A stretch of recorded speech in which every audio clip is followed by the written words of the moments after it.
여러분 안녕하십니까? 소상공인 시시각각의 정철진입니다.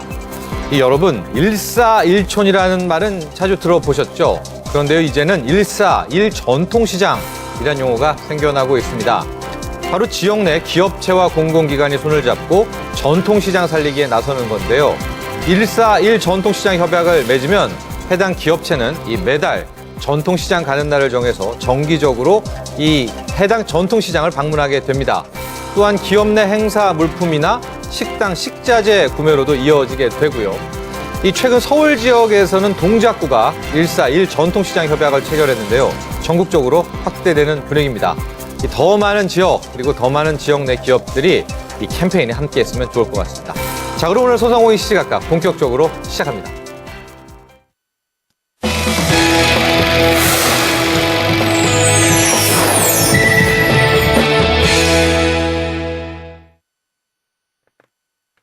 소상공인들에게 도움되는 정보를 다양한 분야에 걸쳐서 취재 보도하는 시시각각 플러스 코너입니다. 한동안 PC방이 엄청난 인기를 끌었었죠. 그러다 보니까 이 PC방 창업자도 많이 늘어났었는데요. 하지만 또 최근 5년간을 보면 PC방은 크게 줄어들고 있는 그런 분위기입니다. 최근 국세청에서는 어떤 업종이 뜨고 있고 또 어떤 업종은 지고 있는지에 관련한 통계 자료를 내놓았는데요. 관련 내용 취재기자와 함께 살펴보도록 하겠습니다. 전화 연결되어 있습니다. 이채은 기자? 네, 이채은입니다. 그렇습니다. 이번에 국세청이 무려 30개 업종을 분석했습니다. 결과가 어떻게 나왔습니까? 네, 국세청이 예비 창업자들에게 도움을 주기 위해 2009년과 지난해 12월 말 등록을 기준으로 일상생활과 밀접한 30개 업종의 개인 사업자 현황을 공개했습니다. 예. 공개된 30개 업종은 슈퍼마켓과 편의점을 비롯해 안경점, 서점, 부동산 중개업소, 교습학원, PC방, 세탁소, 미용실, 휴대전화 판매점 등입니다. 예. 이번 분석에 따르면 우리나라 인구는 2009년 4,977만 3천 명에서 2013년 5,066만 3천 명으로 1.8% 증가했으며 개인 사업자는 2009년 487만 4천 명에서 2013년 537만 9천 명으로 10.4% 늘었습니다. 네, 본격적으로 들어가 보죠. 이제 30개 업종별로 뜨는 업종, 지는 업종, 증가, 감소 이런 이제 추이가 발표가 됐습니다. 한번 볼까요? 네, 그렇습니다. 이 중 30개 생활 밀접 업종 개인 사업자는 5.6%가 증가했는데요. 예. 2009년보다 지난해 점포 수가 늘어난 업종은 패스트푸드점이 64.1%로 가장 많은 것으로 나타났고, 예. 그 뒤를 이어 편의점과 휴대전화 판매점, 실내 장식점도 증가했습니다. 예. 반면에 가장 많이 줄어든 업종은 문구점인데요. 아, 예. 21.4%가 줄어들었습니다. 예.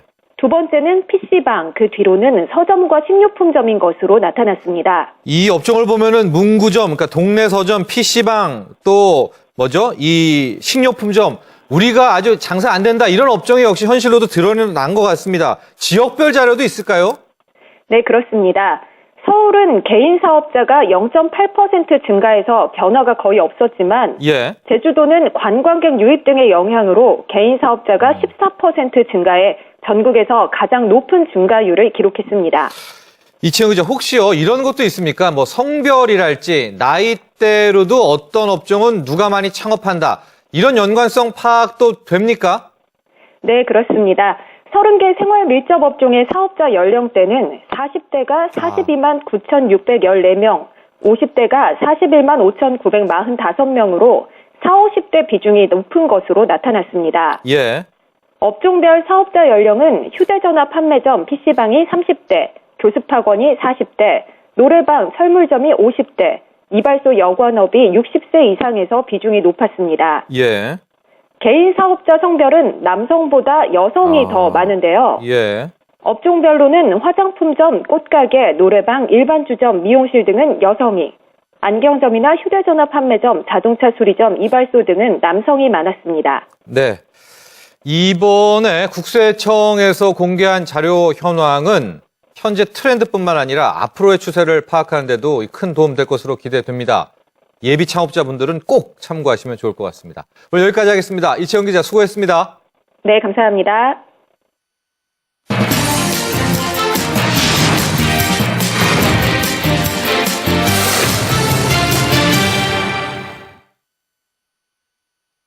네, 그동안 우리 정부의 규제 개혁 관련 이제 손톱 및 가시 뽑기 정책으로 인해서 소상공인과 관련된 법안들 많이 개선되고 있는데요. 최근엔 동네 슈퍼마켓 업계에서 실정에 맞지 않는 상비약품 판매 규제가 또 다른 이슈가 되고 있습니다. 관련 내용 한국 슈퍼마켓 협동조합 연합회 임실근 전무와 이야기 나눠보겠습니다. 전화 연결되어 있습니다. 임실근 전무님 안녕하십니까? 네, 안녕하세요. 네, 임실근입니다. 오늘 이제 비상약품 판매 관련 규제 얘기를 해볼 텐데 본격적인 이야기에 앞서서요. 요즘 우리 동네 슈퍼 소상공인들 많이 힘들죠? 전반적인 상황 어떻습니까? 확인해보고 갈까요? 네, 그렇습니다. 저희들 중소슈퍼는 5년 전보다도 약 15만 개에서 7만 개 정도로 축소되고 있고 예. 저희들 소상공인 창업은 지속되고 있지만 1년 내에 한 20% 정도가 도산되는 예. 대단히 소상공인이나 중소유통이 어려운 그런 경영을 하고 있는 실정입니다. 예. 그 위탁 경영 편의점 현실은 어떻습니까? 편의점도 지금 유사 편의점들이 이렇게 놓으면서 대형마트와 더불어서 골목 상권들이 말살되는 이런 현상은 지속되고 있는 실정입니다. 예. 대단히 어려운 상황입니다. 그런데 이제 이런 와중에 2012년이었죠. 2012년 11월부터 이제 편의점 또 일반 슈퍼에서 상비약품 판매가 어떤 식으로든지 허용이 됐습니다. 네네. 그런데 제가 생각하기엔 이게 동네 슈퍼에서는 오히려 반길 일, 좋은 일인 것 같은데 이게 현실에 맞지 않는 규제다. 소상공인들이 오히려 어려워진다. 지금 이렇게 주장하고 계신 거 아닙니까? 이게 어떤 네, 내용인가요? 그렇습니다. 네. 네, 지금 보건복지부 법에 의하면은 지금 편의점만 상비약을 팔 수 있는 그렇게 되어 있습니다. 따라서 아픈 사람들이 시간이나 장소를 따지지 않고 아프는 것이고, 예. 또한 이 편의점이 시골이나 이런 쪽은 없는 게 현실인데, 예. 의료 혜택이 제대로 받지 못하는 그런 시골 쪽에는 저희들 소상공인들의 역할이 보다 필요한 그런 상황입니다. 네. 따라서 이러한 어떤 법 체계를 좀 더 확대 해석하고 지원하는 체계로 좀 바꿔줬으면 하는 바람입니다. 네네네. 그러니까 정리를 좀 해보면은요. 네네. 이게 24시간 문을 열어야만 이 상비약품을 판매할 수 있다. 이게 지금 문제가 되는 건가요? 그렇습니다. 그런데다가 또 가정상비의약품 판매자들이 교육을 받는다든지 기타 교육받아야 되고. 등등 예. 여러 가지 그런 조건들이 좀 있습니다. 그러면은요, 아예 이참에 지금 이 보건복지부의 법안 내용이 이제 상비약품 판매법 아니겠습니까? 그렇습니다. 이 내용을 좀 더 구체적으로 한번 보죠. 하나씩. 구체 한 3가지 정도가 문제가 된다고 하는데 하나씩 보면서 이야기를 더 나눠보겠습니다. 어떤 점이 있습니까? 첫째는 24시간 연중 무료로 점포를 운영할 수 있어야 되고. 예, 24시간 문을 열어야 된다. 예. 그 다음에 안전상비의약품 판매자 교육을 4시간 사전에 수료해야 됩니다. 예. 그 다음에 바코드로 물건 관리 및 위해 의약품 발생 시 판매가 제한되는 시스템을 갖춰야 되고. 예. 그 다음에 이 조건을 내걸고 현재 해열 진통제라든지 감기약, 소화제, 파스 등 13개 품목에 대해서만 판매를 허용하고 있는 그런 실정입니다. 그러니까 이제 보건복지부에서는 오히려 소상공인들을 위해서 편의점에서도 감기약, 소화제, 해열 진통제, 파스 같은 거는 저도 좀 사고도 싶은데 13개 품목을 허용하지 않았습니까? 네네. 그랬는데 오히려 이런 규제 완화를 하고 보니까 한계가 있더라. 그게 24시간 영업 같은 거 시골 동네 슈퍼 할머니, 할아버지 이제 사장님들은 못 하는 거 아닙니까? 그렇죠? 그렇습니다. 아르바이트 예. 쓸 수도 없고. 네네. 교육이야 4시간 받을 수는 있겠지만 여기 보면은 바코드로 관리가 되는 트렌드 시스템을 갖춰야 된다. 이런 부분에서 아마 이게 오히려 역차별을 받을 수 있는 규제다 이렇게 주장하시는 것 같아요. 네네. 그래서 규제 개선을 위해서 많은 활동들 해오시지 않았습니까? 어떤 내용으로 바꿨으면 좋겠다 이렇게 주장하고 계시는 겁니까? 그래서 저희들이 기존적으로 이 판매자 교육이라든지 네. 위해약품 발생 시 제한되는 시스템을 갖춰야 된다. 이런 데 부분에 대해서는 저희들을 또 당연히 필요하다고 보는데. 그렇죠. 교육은 받아야 되지 않겠습니까? 예, 그렇습니다. 예. 근데 예. 이게 연중 24시간 연중 휴무로 연중 무휴로 이 운영하고 있는 경우는 대기업이 운영하고 지원해주는 프랜차이즈 시스템인 편의점 외에는 없습니다. 예. 그래서 우리 같은 중소유통이나 소상공인들은 지금 실제로 90% 이상이 이런 슈퍼들이 혜택을 못 받고 있는 실정입니다. 예. 그래서 이 부분들을 어떤 단계별로라도 네. 완화가 되어야지 이게 뭐 정부가 이야기하는 상생 협력 차원에서도 이게 맞는 일이지. 네. 특정한 업체들을 위해서만 이게 문을 열어준다는 것은 저희들 상생 협력 정신에도 동반성장 정신에도 위반되는 상황인 것 같습니다.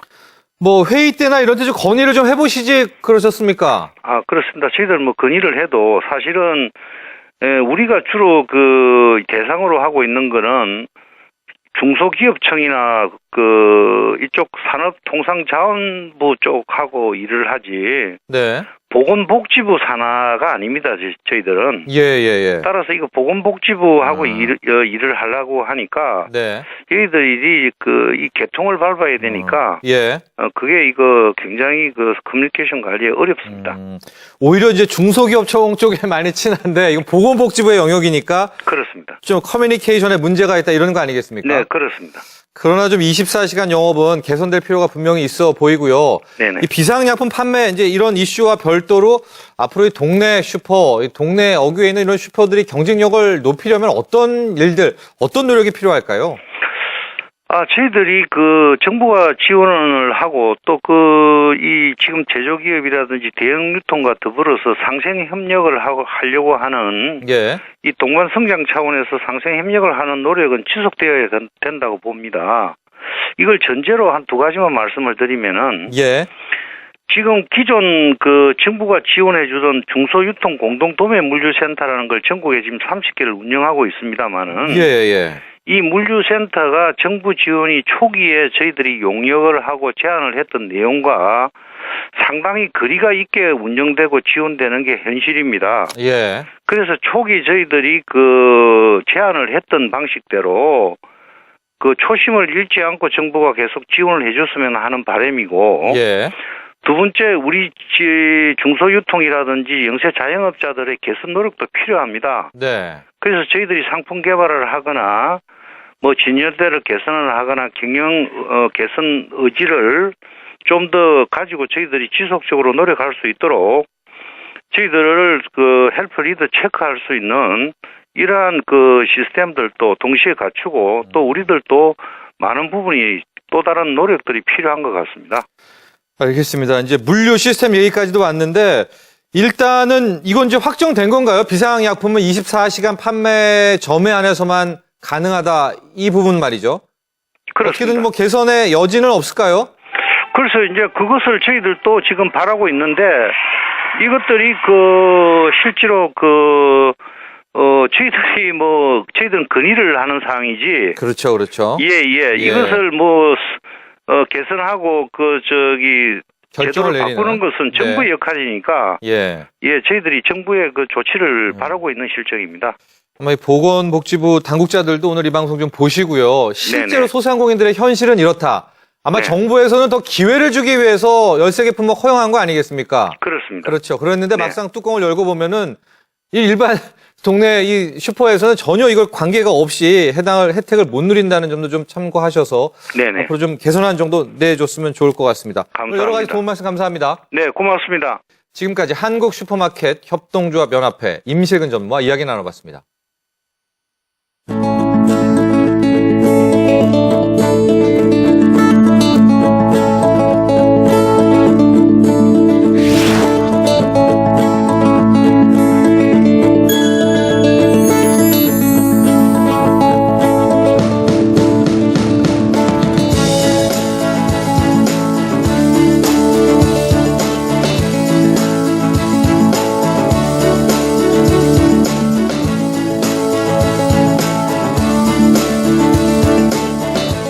때문에 개인적으로 좀 오래 캠핑을 했었어요. 캠핑을 하다 보니까 이런저런 장비도 만지게 되고 그렇게 장비를 만지다 보니까 중고 거래를 하다 보니까 매장에서 중고 제품을 보고 직접 구매했으면 좋겠다라는 생각을 했었어요. 그래서 그거를 이제 현실로 한번 그려보자라는 계획을 했었고 저희 매장을 오픈하게 됐습니다.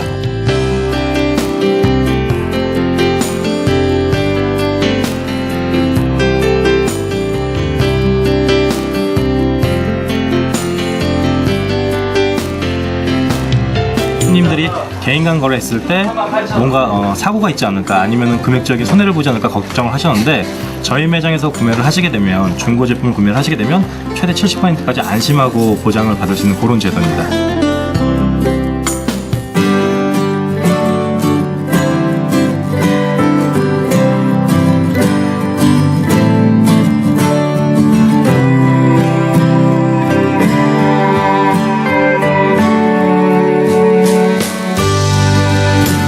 매장을 좀 더 많이 알려서 국내 캠퍼들이 합리적인 가격대에 그리고 굳이 많은 비용을 투자하지 않더라도 합리적인 금액으로 캠핑 용품들을 구매하고 그리고 또 즐길 수 있는 문화를 정착시키고 싶습니다.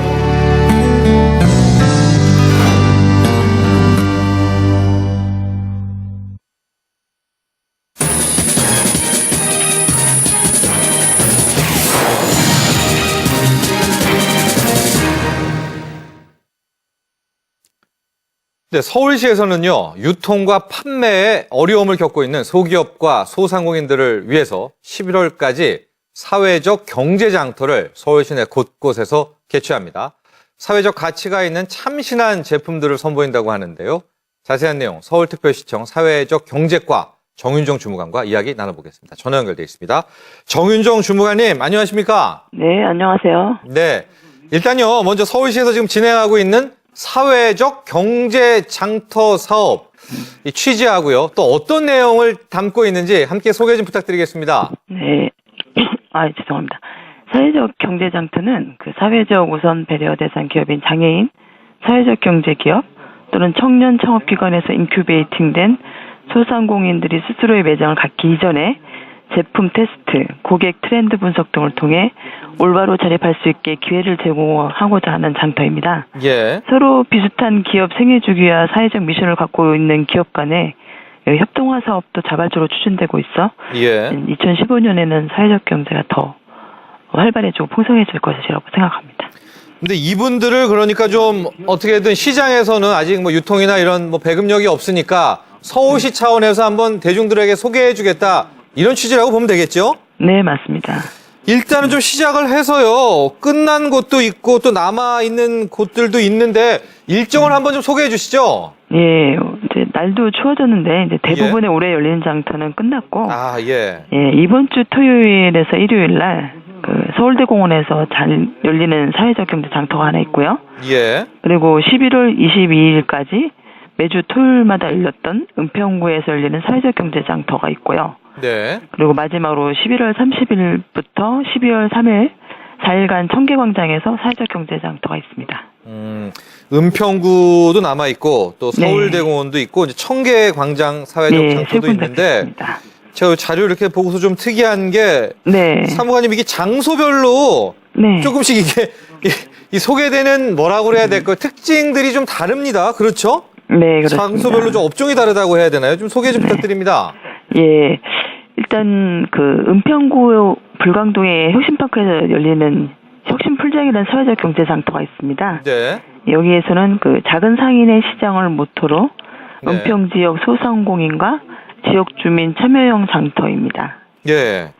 지역 그럼, 상권 활성화를 목표로 하고 있죠. 서울대공원 쪽 장터는 또 어떤 물품들, 어떤 분들이 참여합니까? 예, 이쪽에는 이제 유동인구가 많은 공원에 그 가족 단위의 일반 시민이 함께할 수 있는 체험 공간으로 장터를 유치했는데요. 예. 여기서는 주로 사회적 기업 제품의 판매, 홍보, 그리고 장애인 생산 작업장, 예. 세터민 등 다양한 사회적 경제 기업들이 참여해서 유아용 도자기, 피리, 침구까지 친환경 생활용품으로 구성되어 있습니다. 아, 근데 이제 3군데 정도 장터 남았는데 앞서 열린 장터들 이렇게 보면은 서울 시민들의 참여도 어떻습니까? 현장 반응들. 근데 사회적 경제 장터가 뭔가 뭐 이렇게 그렇죠. 궁금해하시는 분이 많으시고 예. 좀 특색 있고 사회적 예. 가치가 있으니까 예. 새로 알게 되시면서 되게 흥미로워하시는 분들 많고 참여도가 높은 편입니다. 어렵게도 받아들이실 수 있을 것 같아요. 그렇죠. 사회적인 장터 이러니까. 예, 그래서 이제 시민들의 사회적 경제에 대한 이해를 높이기 위해서 예. 어떤 좋은 일들을 하고 있는 기업인지 그 네. 기업들의 미션도 알리고 네. 그리고 이 사회적 장터에 참여했던 기업들 같은 경우는 그 방문객들이 또 좋게 봐주시니까 매출에도 좋은 영향이 있었고 또 이 결과로 그 내년도 생산품에 또 박차를 가하는 계기가 되었다고 얘기를 들었습니다. 청계장터가 이제 마지막으로 열리게 되죠. 이게 청계장터가 이번 사회적 경제장터의 이제 마지막 코너가 됩니다. 그렇죠. 마지막 행사가 네, 되는데 그렇습니다. 예. 이날에는 뭐 어떤 물품들, 어떤 업체들, 어떤 소상공인들이 참여합니까? 이 사회적 경제장터의 청계광장에서는 네네. 그 더신들, 뭐 장애인 생산업체, 뭐 물품들이 좀 있겠죠. 예, 저희 앞서서 제가 소개해드렸던 네. 그런 기업들이 나오시는데요. 네. 장애인 생산 작업장, 세터민, 그 협동조합, 마을기업, 사회적 기업 이런 다양한 영역의 사회적 경제 기업들이 참여하십니다. 네. 그래요. 가격대가 비싼가요? 어떻습니까? 가격대는 일반 생산품, 일반 시중에서 팔 제품이랑 네. 똑같거나 어떤 경우는 이제 수공예품이라고 그래서 좀 아무래도 수작업이니까 단가가 좀 있기는 네. 하지만 그렇게 부담스러운 정도의 가격은 아닙니다. 그렇죠. 네. 장터 아닙니까? 그러니까 사회적인 장터다. 뭐 이렇게 사회적 기업하면은 아마 일반 시민들이 더 비싼 거 아니야? 그런데 그렇지가 않습니다. 그렇죠? 예, 그렇다고 예. 해서 또 싸구려 물품을 내놓지도 않고요. 예, 가격 많이 대비 비싼 거 품질은 내놓지도 좋은 그런 않고요. 상품들. 그렇습니다. 네, 그렇습니다. 네. 이제 마무리되는 사회적인 장터 잘 끝마치시기를 또 기대해 보겠습니다. 오늘 함께 네. 해주셔서 감사합니다. 예, 감사합니다. 들어오세요. 네, 지금까지 서울특별시청 사회적 경제과 정윤정 주무관과 이야기 나눠봤습니다.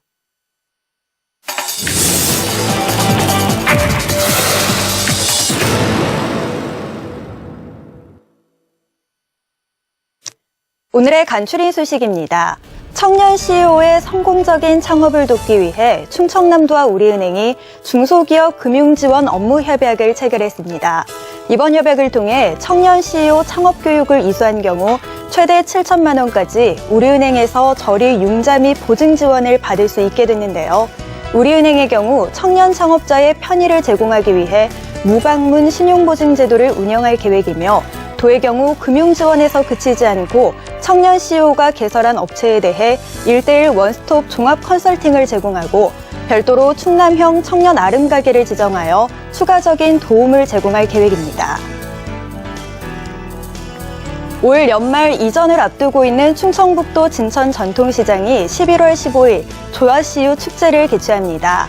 이 축제는 지난 50년간 시장을 이용해준 지역민들에 대한 감사와 새롭게 조성되는 웰빙 테마 장터를 홍보하는 차원에서 준비됐는데요.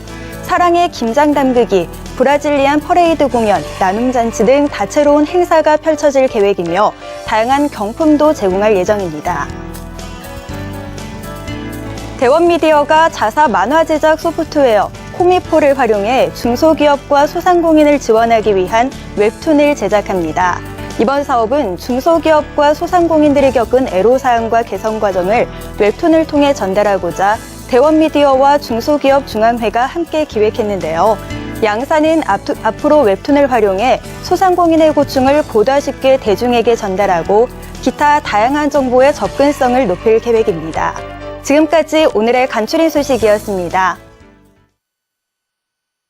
네, 오늘 저희가 준비한 소식은 여기까지입니다. 소상공인이 대상공인이 되는 그날까지 저희 소상공인 시시각각은 계속됩니다. 내일 다시 찾아뵙겠습니다. 여러분 감사합니다.